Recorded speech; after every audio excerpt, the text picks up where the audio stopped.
to a new live stream.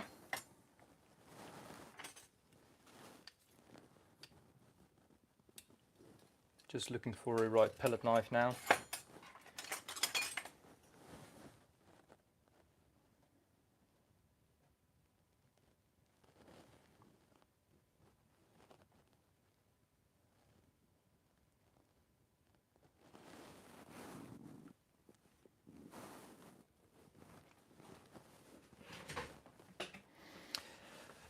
So it is daylight. Hopefully the audio is okay.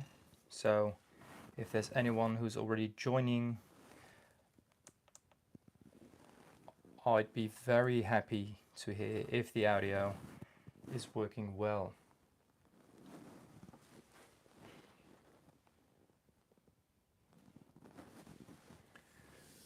As you can see, it's kind of a new setup. I showed it on my Instagram. You have more of a view on my desk. Hi, watercolorists. I don't know if you hear the audio. Oh, well, good day at work. You probably don't hear the audio then. Thank you.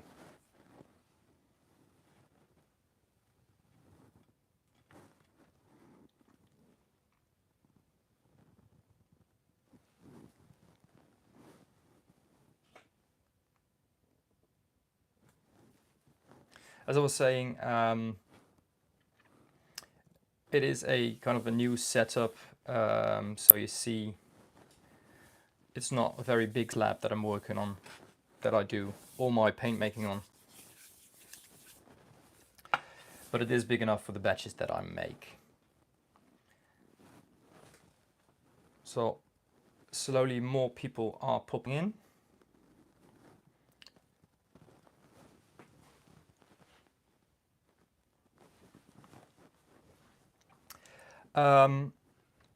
If you are able to listen to the live stream as well, as always, I'd be glad to hear if the audio is working as it should be.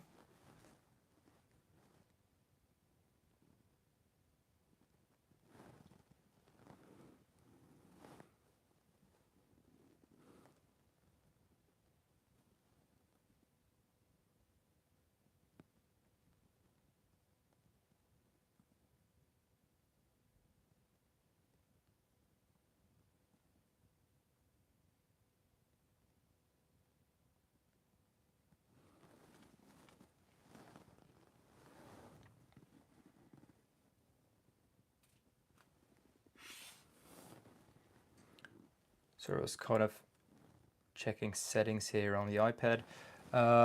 So let's start making paint.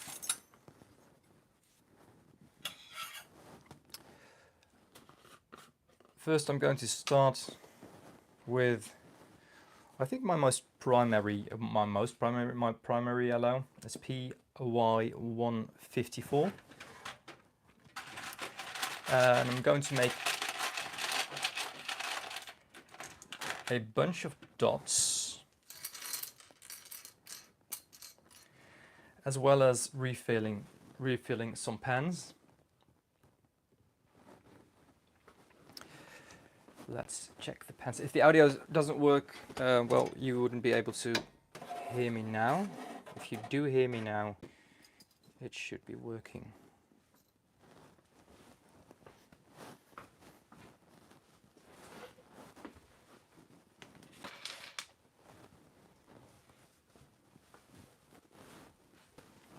So I had a couple of pans with one air bubble just in the middle of it, and I broke it all. So this was the only part that was hollow there. Everything else is solid. So it's probably an air bubble that was trapped in the first layer that actually dissolved when I added the second layer, and then I noticed it. So I'm glad this popped up, and it happened with 4 pans out of the batch, so I'm going to fill that up.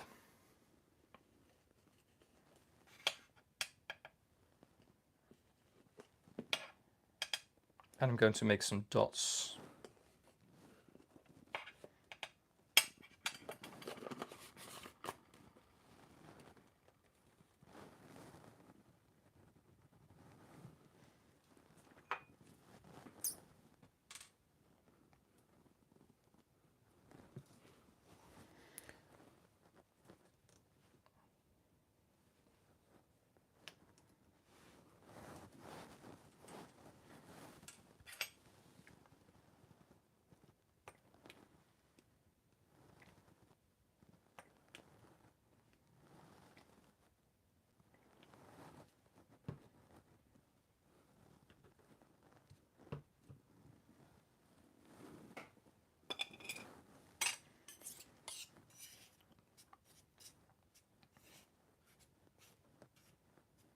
So this is quite a, I've made this before. I made this more often on live. Obviously I made it before. It's in my essentials mixing palette, but I made it, I think, during a live stream on YouTube before.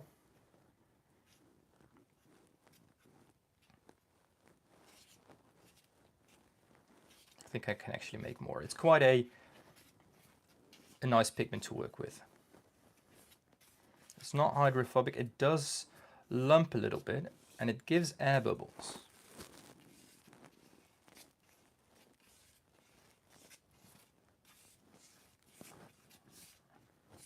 It's a pigment property that,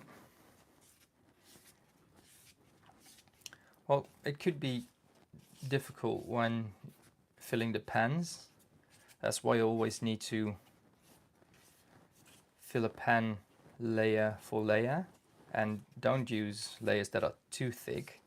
And I might have actually done that with the first layer in that couple of pans that I just showed you.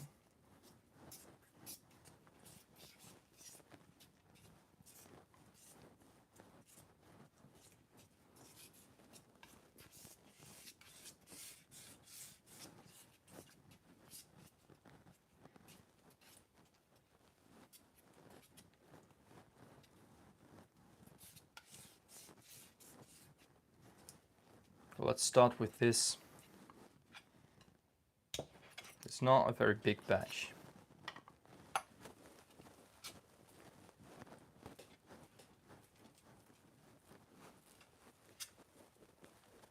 As you can see, or at least for my YouTube viewers, I have a phone over here as well.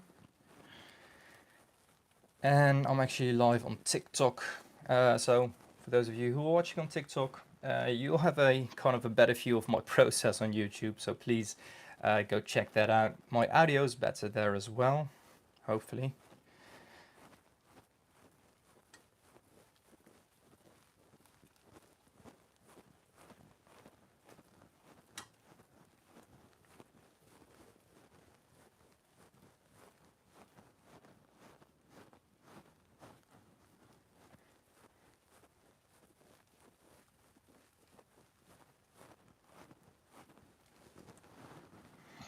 As you can see, this is quite an easy pigment on the slab. But like I said, it can kind of lump together a bit. And it does form a lot of air bubbles.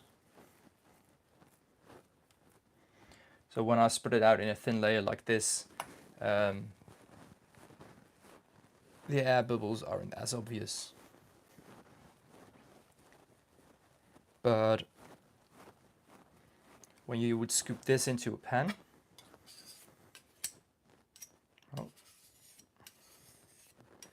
or scrape it together like this,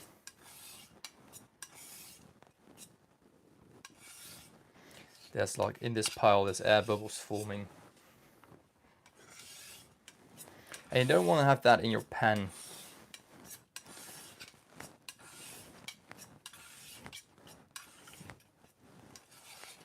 Where you're letting your paint dry in layers.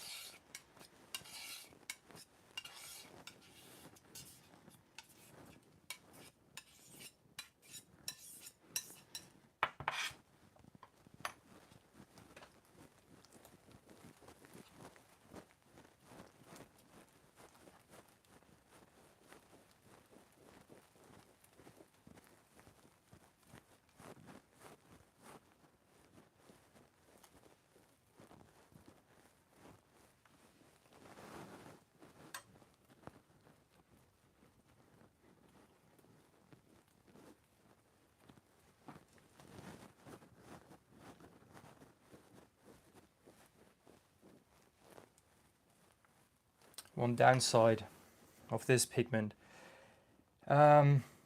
especially it's not that sunny now, so that's good. But one downside is that it kind of does get sticky quite easily when the water is evaporating. So some pigments really stay wet for a longer time. Some pigments really don't.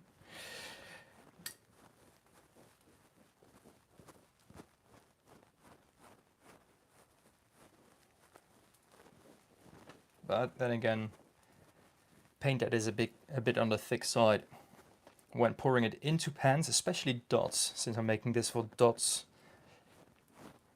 that is easier. It makes for better dots. When the paint is too fluid or too watery, the dots will shrink a lot more as well. And sometimes I need to make layers into the dots. So if I want to avoid that, most of the time I'm actually filling the dots last, so the paint can kind of thicken in a bit.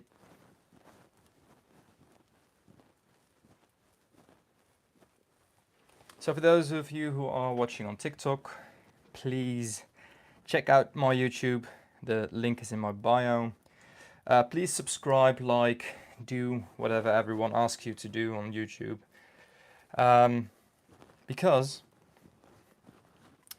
apart from, being a small business and want to monetize YouTube, I actually am in need for 1,000 subscribers for my lives to actually be shared to a wider audience. So I only found that out, I think, a week or two ago, that my lives aren't shared on the public YouTube page, or aren't suggested to people during my live stream until I have 1,000 subscribers.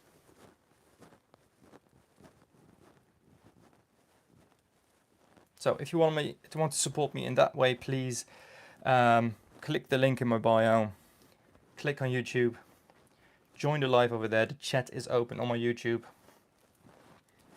And as you can see, it gets kind of hard to mull. The YouTube can probably hear better. It's quite sticky.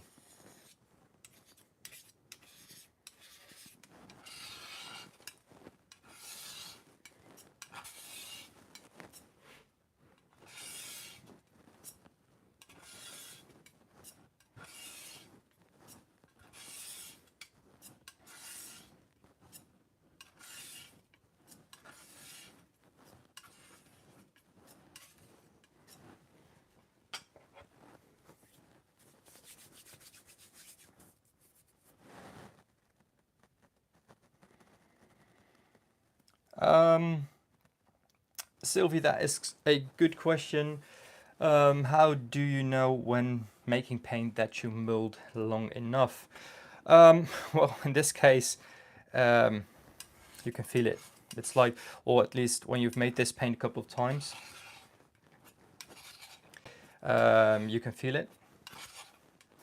You can see it. So if I do this, if I spread this out, I'll look at the transparent part over here. So the part that is where the slab is visible, that part, and how it slowly goes into an opaque layer of watercolor.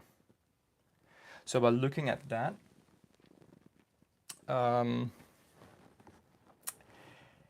you can actually see if there are any pigment particles, and I can actually see that this is ready. So this is one way to find out if it is dispersed well enough. Another way, and that's mostly during the phase of making recipes, swatching the paint. So if I'm going to take the smooth side of the paper. If I'm going to take a watercolor brush now And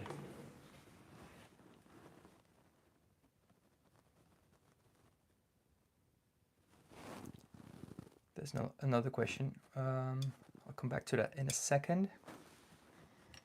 So if I were to kind of swatch this, you can check out, this is part of recipe making as well, but if you want to know that your paint is, well, that's a speck of dust, good enough, just swatch it. Thick and thin, it really doesn't matter that much. Although mass tones a little bit thicker is better for this test. Let this dry and see if it swipes off the paper.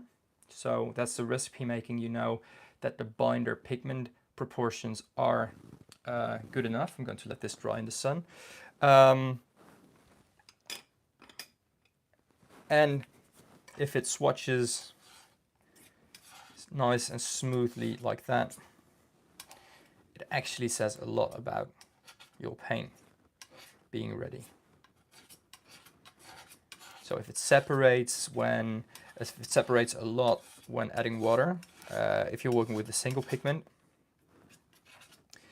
you need to mill it for longer. There are multiple ways to check it, but if it paints well on paper and the paint looks like this, like what I just showed you, what I do when I'm making batches like this, or any batch, this is a good enough test for me, but I'm also testing it with the Handmade gauge to actually know for sure.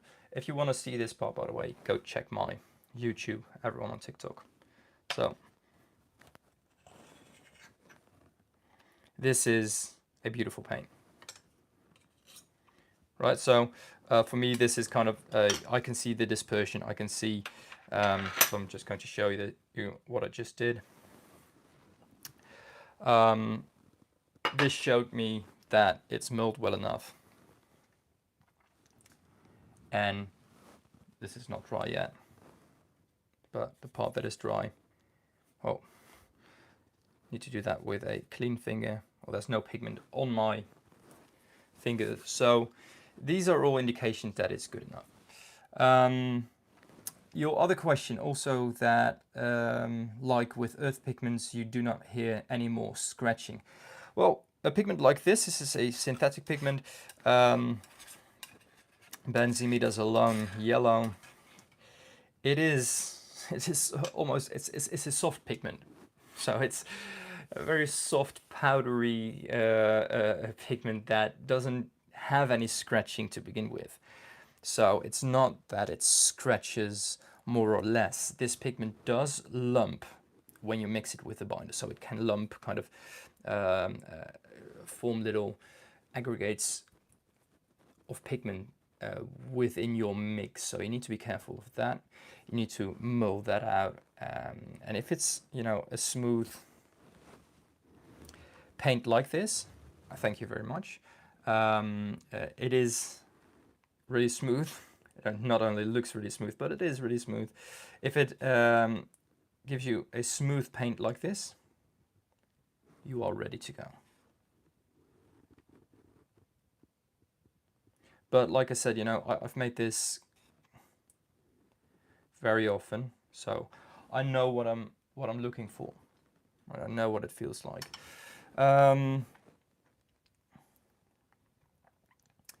Yeah, green earths do the same. I made a green earth in my last live on YouTube, and that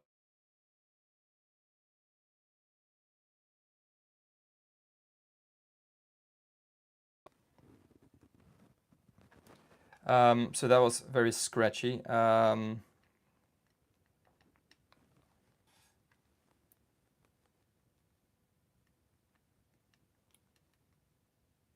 It happens with other pigments as well. There are synthetic pigments that are more scratchy than others. But it really depends on what the pigment was made out of.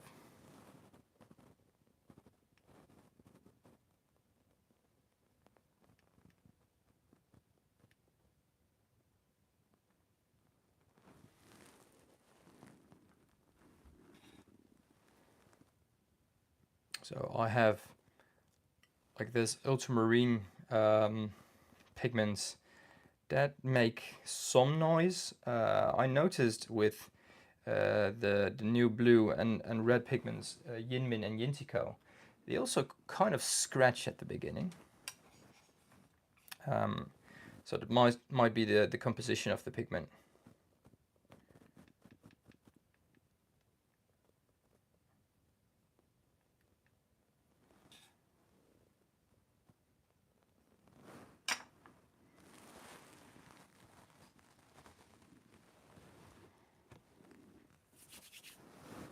So it is quite sunny. This part is still wet, but this is dry. And that's just, it doesn't wipe off the paper. It gives you a beautiful, bright, sunny yellow.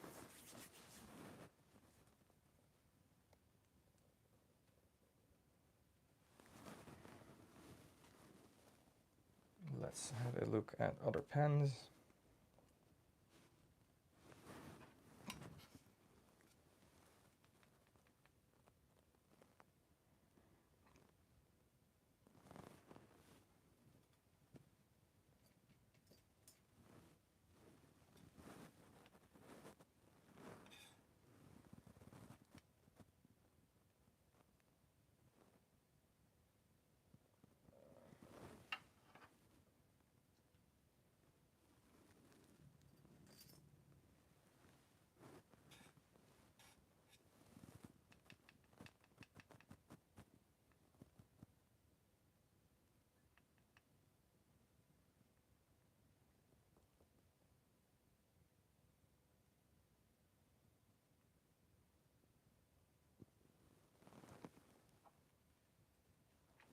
So if there's any more you'd like to know, just please let me know. I'm like, as usually, I'm a little bit more quiet when I'm filling the pens or kind of topping them off like this,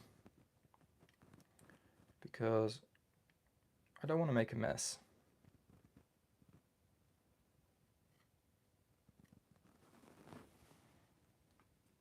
Out of the pens, but not, I also don't want to make a mess by spilling anything.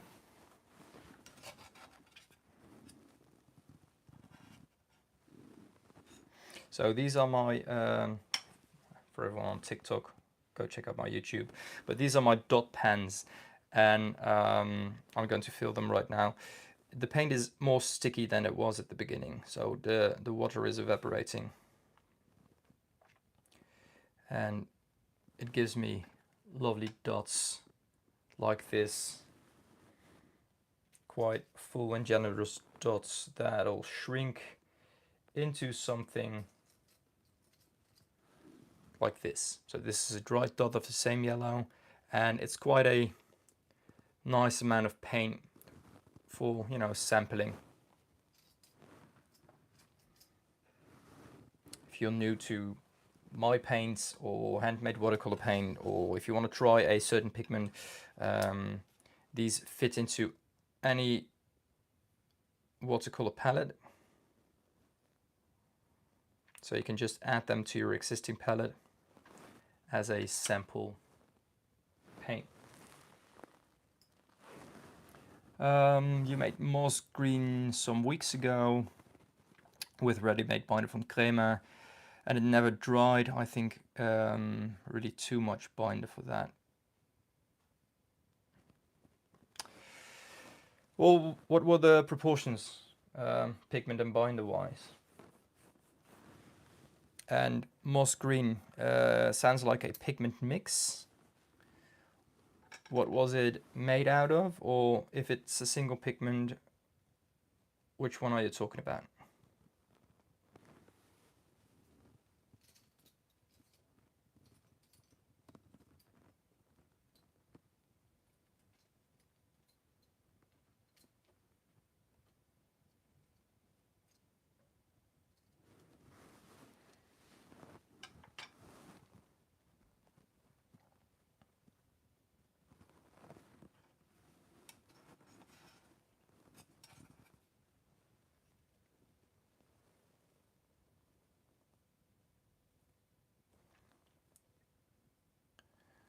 You don't have the pigments number ready now. That's fine. Um, just if you know, just come back to it in the comments of this stream.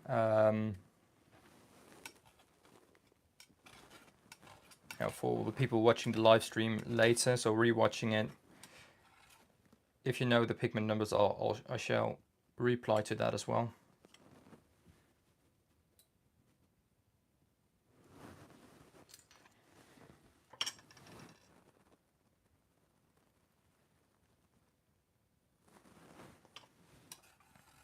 It's possible.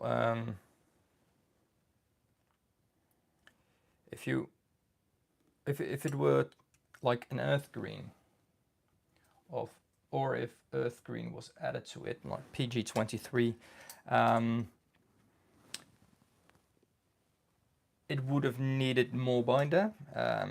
If those were like synthetic non-hydrophobic pigments, and I'm thinking, you know, chromium oxide or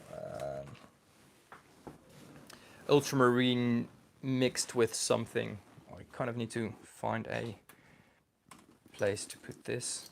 More binder kind of would explain why it would stay more sticky. If you add more binder to those. Also, if it's a mix, hopefully it does say which pigments are in the mix. I don't know from which brand. Do you know the brand? I can look it up maybe.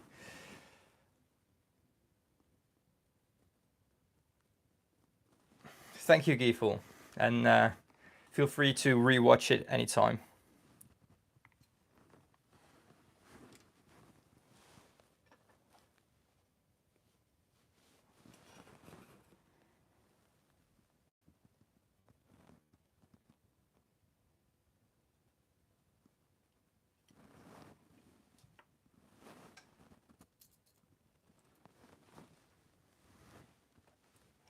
Thanks.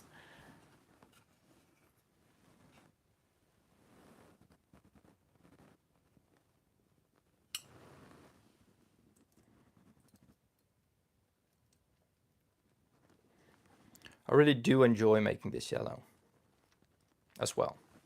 I mean, I enjoy working with any pigment, but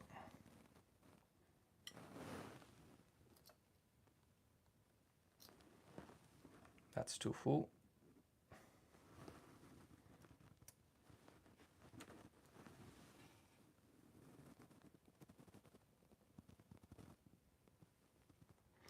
This is Benzie yellow, PY154. So it's not like a lemon yellow, sorry. It is a bit warmer than lemon yellow, but it is my like yellow that I get if I need a primary yellow.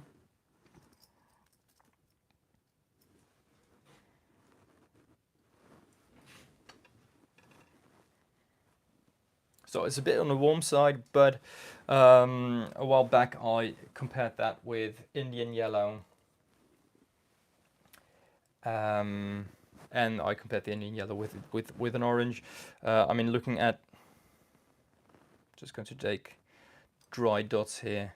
I'm not going to swatch them, I've done that before, but looking at this, in the dry state, this is Benzie yellow, the one that I just made, Indian yellow, PY153, and Benzie orange, PO62. That's my go-to orange and warm yellow. So these all kind of, when I swatch the yellows, these look alike. When they are dried in the pens, these look alike, but there's quite a lot of difference between the three of them. So the orange is not in my mixing palette, but I do kind of suggest that to people buying my mixing palette and asking me what else can I buy. I do suggest the Benzie orange as an addition. as well as dioxazine violet, cobalt turquoise,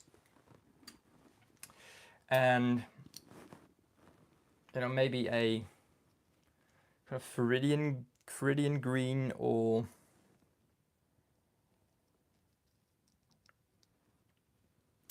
another green. I'm looking at, yeah, I think green gold. So that's PY 129.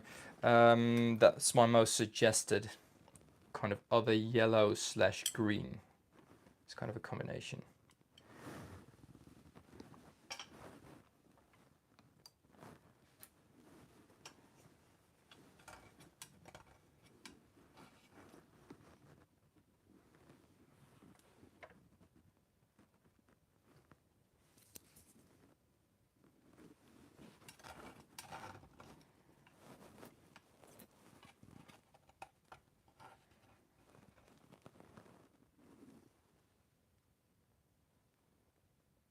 So now, as you can see on the slab, it's getting too sticky to actually properly scoop into pans now.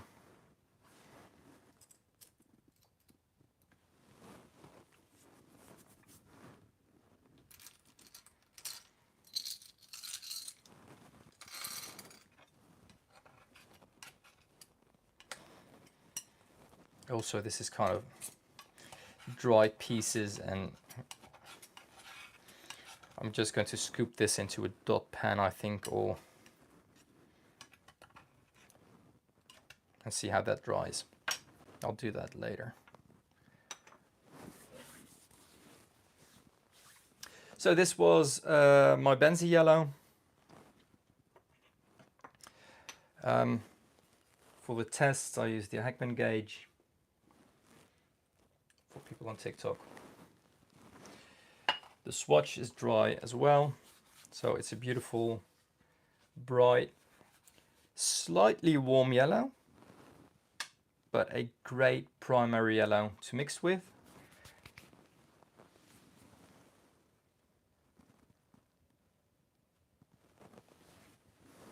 Let's have a look. I want to make ultramarine, but I'm going to need some more pans for that, and I'm going to make quinacridone magenta, but I'll probably do that at a later time, since I'm going to get some lunch. And Deborah had a question. I'm going to answer that first. First time seeing paint milled, how do you avoid wastage on the slab? It seems like you have limited time to lift the paint. Well, in this case, I wanted it to be kind of extra sticky. This is basically, so when I'm just going to scrape all this off, what you can do when you're putting things in pans and it gets too sticky, what you can do is kind of spray it with a bit of, you need demineralized water to avoid any contamination or anything like that.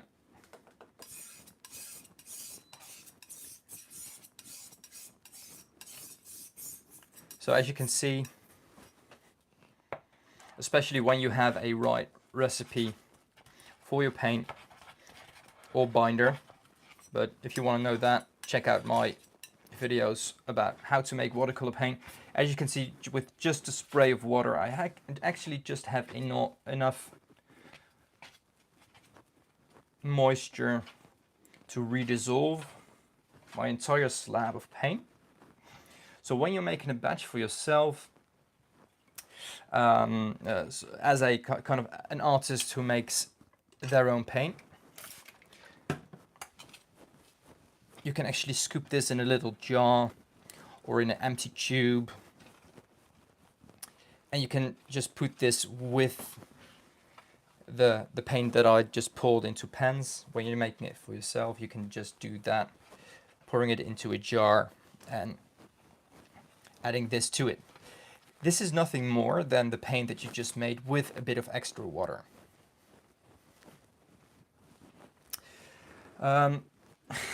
Painting hiding, welcome. Yeah, I do want to answer like the questions that I have during my live. I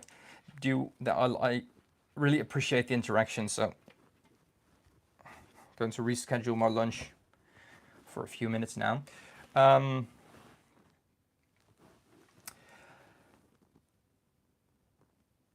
Thank you everyone.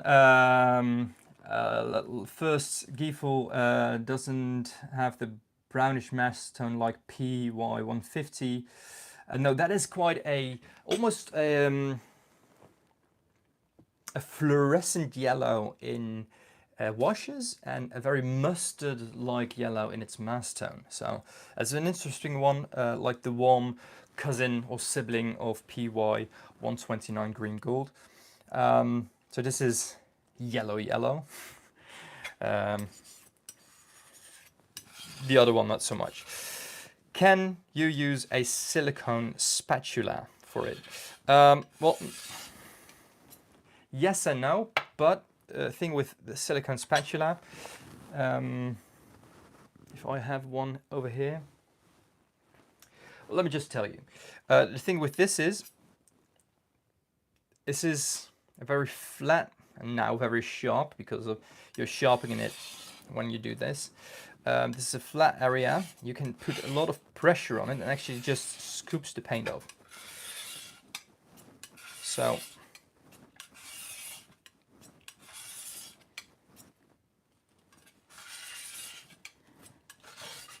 as you can see,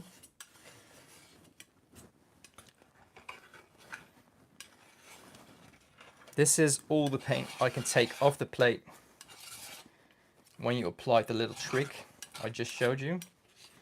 Make sure you do this. Well, you can do the sides of the muller as well, but I see that there's some kind of pigment particles that are sticking on the paint here, so I'm not going to add this. You can add that, but you need to mull it again. The sun isn't really helping me this much, but so this would have been my wastage. And to show you how much that would be,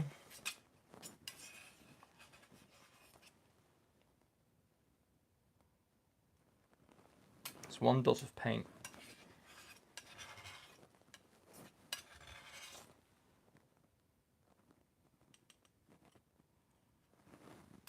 Two dots of paint. And when you take another palette knife to scoop it off your palette knife as well.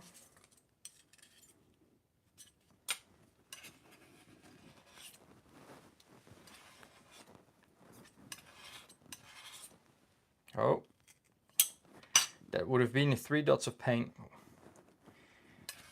if it wasn't on my finger. There you go.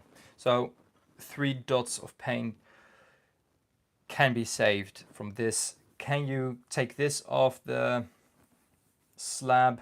Not really. This is too thin. This is such a thin layer. As an artist, can you use it? Absolutely. Just spray any amount of water on it and you have a great, in this case it's quite a wash of the yellow, just to show you on the other side of paper. So it's not as opaque or not as much the mass tone as this was, but it's a nice wash that you can just paint with. So this is perfectly usable paint on your slab that would be thrown away. In my case, I'm going to clean this. You know, I can't save everything. I'm trying to be as economical with it as possible. But I also, you know, this is staying here for a longer time. When you're adding too much water in to it, and you're going to add this to a pan,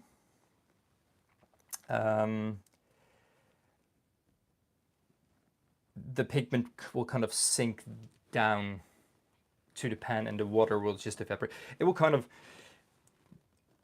undo your mulling. Let me just put it like that. So I'm really going for lunch now, guys. Thank you very much for joining. Everyone on TikTok as well, thank you. Please go check out my YouTube channel. Subscribe for everyone who is watching my YouTube channel. Please like the live stream. If I'm going to put it online, I'm going to put it online after the live stream. But leave a comment under the video on what you'd like to see next. Thanks for joining, everyone. If you have any more questions about making paint and the process, go check out my other videos or just ask me and I'll see if I can answer it in a later live stream. Thanks for joining, everyone. See you next time.